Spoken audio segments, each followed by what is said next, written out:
You've gone from 25,000. You now have a new call at 15,000 by the end of the year. And that's tick-tock. Well, there's a few things that could happen that could drive that. So it's... Hey everybody, what is going on? It is Crypto Bobby. Hope you are having a great day, great night, wherever you are watching or listening in from. And today, let's talk about the $15,000 call that our buddy Tom Lee is still sticking to, and whether or not that is as outrageous as it sounds right now, or is that something that there is some modicum of a possibility that might actually happen. Also want to talk about Overstock.com, essentially betting the farm, going full-time crypto, whether or not that is big, whether or not that means much of anything. We'll talk about that, and also talk a little bit about Bitcoin and mastercard. There was a good piece that came out from TrustNode as far as Bitcoin's relative competitiveness in terms of transaction volume with something like MasterCard, which is a $170+ billion company, credit card processor, things of that nature. So we'll talk about that and more today. A quick apology on my end. I'm actually for Thanksgiving in the U.S., and also a belated happy Thanksgiving to anybody in the U.S. or abroad who's celebrating. But because of that, I am not at my home setup right now, so I don't have my webcam. I have actually my decent microphone, but I have crappy recording software, and I'm recording on a laptop instead of my desktop. So hopefully this comes out all right, but apologies in advance. I know a lot of you like seeing my ugly face sometimes, so you're not going to get that today, but the show goes on. So Tom Lee was on CNBC, and it was actually a pretty decent conversation. It was a 7-minute video. We'll link to that below in the YouTube description, and there should be a card to click on that in the beginning of the YouTube video if you want to go check that out. But Tom Lee was on CNBC, and Tom Lee has been bullish about Bitcoin for quite some time. Works at Fundstrat, typically puts out some really good research. Whether or not his price calls are always on target, sometimes they certainly haven't been. They've been fairly aggressive in the past. Tom Lee's big price target for Bitcoin was $25,000 in 2018, which at the beginning of the year sounded pretty reasonable, and something that I tended to think was very much a possibility, and kind of lean towards that thought process. However, now obviously the market has completely turned. Things were pretty far out of control, and the price really far exceeded the fundamentals of where we were. And we have Tom Lee now saying, hey, where we are, I still am sticking to $15,000 by the end of 2018. Is that actually a possibility? I mean, looking at where we are right now, as of recording this, $4,345 or so. Are we going to see a 3 to a 4x, in the next couple of weeks? And in my opinion, no, absolutely not. There's really no chance of that happening. As much as I'd love to see it, as much as I'd love for us to see $15,000 Bitcoin in the year of 2018 again. Actually, we've never seen it in the year of 2018. That was 2017. But as much as I'd love for us to see $15,000 Bitcoin in 2018, I just don't think there is any level of positive catalyst that will get us there. Even when we were above $6,000 before we fell through support, I really just there's two big things that I think. Kind of three big things that I think you want to consider. Number one, long-term future. I'm still very bullish on Bitcoin. I'm still very bullish on the Bitcoin price. Still very bullish on adoption. I think the industry is slowly but surely moving forward at an aggressive pace. But when you consider two of the groups that are kind of supposed to be the ones adopting cryptocurrency from an investment standpoint, you have retail investors, and then you have institutional investors. Retail investors adopted cryptocurrency investing, specifically Bitcoin and many other altcoins, things of that nature, adopted that en masse in 2017 to 2018. However, the vast majority of people that adopted cryptocurrency investing did it towards the latter end of the previous cryptocurrency bubble. And many of those individuals, unfortunately, were pretty much wrecked with huge huge losses across the board. I mean, if you bought any time really after November to December of 2017, depending upon how you play things, you most likely lost a significant portion of your investment. So with that being said, I think anybody who came in that time frame is probably not very interested in putting money back into crypto and buying cryptocurrency, again, specifically Bitcoin, from an investment standpoint. On the other end of the spectrum, you have institutional investors that are, we've heard the herd is coming. We've heard institutional investors are coming for the longest time. Are they actually coming? I think that there will be a point in time where cryptocurrency is more widely adopted as an asset class by institutional investors. I don't think that's happening in the next month. I think there are positive developments. Backed is one of them. I do think that it is something that is a net positive for the industry. Do I think that the launch of Backed in January of 2019 is all of a sudden going to double the price of Bitcoin? No, I don't think so. I don't think that is anywhere near the case. Do I think an ETF might be something that provides positive momentum? Yes, but do I think an ETF has any chance of getting approved before February of 2019? No. So, and even if that happens, it doesn't necessarily equate to an immediate bull run in the cryptocurrency market, and that's also not before before 2019. So that $15,000 price call, in my opinion, as much as I'd love to see it, as great as it would be, I don't think there's a shot in hell that it's going to happen. And because of that, I mean, I still think at this point in time, as much as I love the crypto markets, I do think that we are going to tend to move lower. And I think for us, I'm looking at and thinking that the kind of medium-term bottom is probably going to be between $3,500 and $3,000, and I'm keeping cash, holding cash on the side, and ready to pull the trigger if we do go there. So that's been my outlook as far as things have been. I mean, within the past 24 hours, though, popping over to Nomics, things have been relatively stable, plus or minus about 1% overall in the cryptocurrency market cap, about $135 billion at this time, which is pretty crazy to think about because there were multiple times last year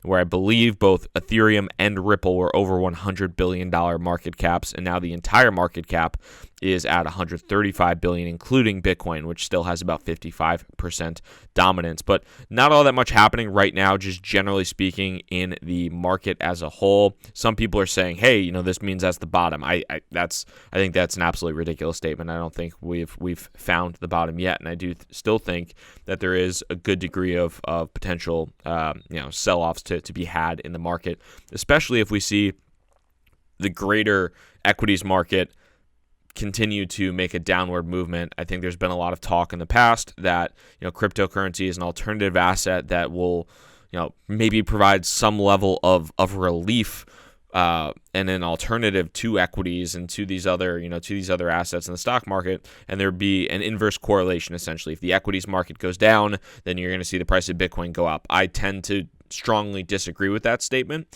I think that for the time being, Bitcoin, and then to an even greater degree, the other cryptocurrencies or the other crypto assets are strongly correlated with the other asset classes, specifically equities, because if you are, especially in a sell-off, if I'm a regular Joe Schmo, or if I'm a larger industry player, but if I'm a regular Joe Schmo and I see my 401k or my savings or whatever it might be, if I have $500,000 or $1 million in my 401k and that goes down by $50,000, $100,000, I'm not gonna all of a sudden be looking and be like, I'm losing money in my retirement savings. So where am I going to make that up? Oh, yes, it's going to be a highly speculative digital asset. I think that's exactly what's going to happen. I'm kidding. I think that there is a positive correlation between both cryptocurrency and just the greater global markets, specifically equities, that if we do see a continued sell-off in equities and the global markets, and we see some type of extended downturn, I don't think that that's going to be necessarily a positive bet or a positive indication for crypto in the long run. I don't think it's going to be a safe haven. I think it'll also fall under some similar downturns as well. Now, on the side of Overstock, so here on Wall Street Journal, Overstock, this is something that came out on Friday, actually, so November 23rd. But Overstock.com, many of you, I'm sure, are familiar with Overstock. Number one, it's a big equity play that people in crypto love, and it is also something that has Patrick Byrne, the CEO, has been a long-term advocate of cryptocurrency. I remember when I got into Bitcoin in December of 2013, one of the first CEOs I heard on a podcast was Patrick Byrne, and he was talking about how they built in Bitcoin support for Overstock.com's e-commerce business. If you're not familiar with Overstock.com, it's kind of a worse version of Amazon. Let's be real. It's like a lighter weight version of Amazon, just not as successful, and Amazon basically kicks his butt. But when you have Patrick Byrne has been a long-term advocate of Bitcoin. Like I said, the story he told on his podcast was literally that he locked his software engineers in a room, slipped them pizza under the door, and said, "Hey, you have a weekend to." I think, correct me if I'm wrong, but the story was like, "Hey, you have a weekend to build a Bitcoin payment processing into Overstock.com." They were one of the first real actual businesses. They were a publicly traded company at the time, still are, real actual businesses to start accepting Bitcoin, which is pretty cool. So I've always appreciated Patrick Byrne's foresight there. Now, since Overstock.com has continued to move into cryptocurrency, one of the things a lot of people might be familiar with is T0. Overstock has essentially a side venture called Medici Ventures, and they have been investing more and more and more into cryptocurrency. And interestingly enough, the stock price of Overstock, which is OSTK, the stock price of Overstock has been very much correlated to the cryptocurrency markets, especially in the last year. Overstock's stock price went up massively and is completely retraced back from what it was. But Overstock.com is essentially selling the retail portion of the business, which is the actual website that makes money, and they are going full-time they're betting the farm on one of their main projects is T0, which is supposed to be a security token exchange. They have been working on it for a number of years, I think 3 years at this point in time. It is not launched. It is not ready yet, but that is one of their big bets, and there are a number of other ones out there. As far as this being a potential big deal, I don't necessarily think it's I think some people are pointing to this as some massive win for cryptocurrency or something like that. It's not like Amazon, which is a multi-billion dollar company that is crushing it, as saying, "Hey, we're going to ditch this e-commerce thing and we're going to go full-time in crypto." This is, while it's a publicly traded company, it's a much smaller company, and they have been very much involved in crypto for a long time, and I think they probably realize there's a much greater opportunity for their business in the crypto asset industry, specifically with T0 and for a number of these other solutions that they're trying to build at Medici Ventures. So, is it a smart move? We'll have to see how it pans out in the long run, but it'll be fun to watch, and it'll also be interesting to see how they split things out. Because as of right now, Overstock.com, there hasn't been that many public plays where somebody could invest in something that was highly correlated to cryptocurrency, within the public markets. So whether it's been in the past Nvidia or AMD were both big plays from GPU mining, their stock prices went up a ton with the GPU mining heyday that has since fallen off a cliff. But Overstock, OSTK, was another one where you got essentially exposure to the cryptocurrency markets without actually having to own cryptocurrency, and you could buy that through whether it's your Fidelity account, E-Trade, whatever it might be. Will be somewhat interesting to see how this pans out and what level of exposure you might get to, additional exposure you might get to Overstock and to the cryptocurrency markets in general without having to actually own cryptocurrency. So it should be a fun one to take a look at. And then lastly, looking at Bitcoin and the Bitcoin close to overtaking mastercard in daily transfers. This is from Trust Notes. Some nice bit of research here. But this is a few days old at this point in time, so it's likely been covered by a few different people. But overall, I think it's kind of a good comparison in some respects, and it goes to show the fundamentals that I think, while I said before, we're not going to see an influx of retail investors anytime soon that will pump up the price of Bitcoin or crypto. I don't think we're going to see an influx of institutional investors that will pump up the price of Bitcoin or crypto. But the fundamentals of the Bitcoin network, the fundamentals of a number of these other crypto assets, in my opinion, still do remain strong. and specifically Bitcoin, I'm really excited about in the long run as far as what it represents and also the dollar value it's at now in comparison to what we've seen before and the opportunity, the opportunities presented here. So I would definitely recommend taking a look at this article from Trust Nodes, just specifically looking at really how MasterCard has processed 4.4 trillion year to date, while Bitcoin is about 3 trillion on a yearly basis. If we're looking at extrapolating the daily $8 billion level, that is somewhat common for Bitcoin. And when you think about where Bitcoin is at right now from a market cap perspective, where MasterCard is at, you have Bitcoin at a $77 billion market cap. You have MasterCard at $170 billion market cap. Granted, MasterCard actually makes revenue. Bitcoin does not. It is not designed to do that. But when you extrapolate all the other crypto assets into essentially fitting into the bill of what MasterCard's market cap is, and when you think about that at a high level, it's somewhat of an interesting comparison. Visa still dwarfs Bitcoin in terms of the number of transactions and the volume that it handles on an annual and a daily basis. Visa handles about $30 billion a day in comparison to Bitcoin's occasional $8 billion a day. So Visa is still very much up there in terms of the size, or in terms of the amount that it handles on a day-to-day basis. The one thing that Bitcoin and many of these other cryptocurrencies need to figure out is the on-chain scalability. Bitcoin handling 7 transactions a second, which is significantly less than the 65,000 transactions a second that something like Visa can hold. But also you're looking at the scalability trade-off or centralization trade-off in many respects.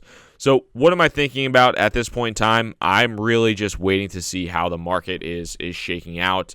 Not rushing into anything, not trying to go too crazy right now. Have been consolidating into Bitcoin and into cash for the past few weeks and have been fairly happy about that, and really trying to eye down some decent opportunities if we see additional panic selling to buy some crazy wicks and to see if we can make some money in the long run. But outside of that, hope you guys enjoyed this episode. If you enjoyed this, definitely hit that thumbs up button, hit the like button, and if you're new to the channel by any chance, subscribe. Would love to see you around. Thank you so much for your time. Crypto Bobby signing out. Peace.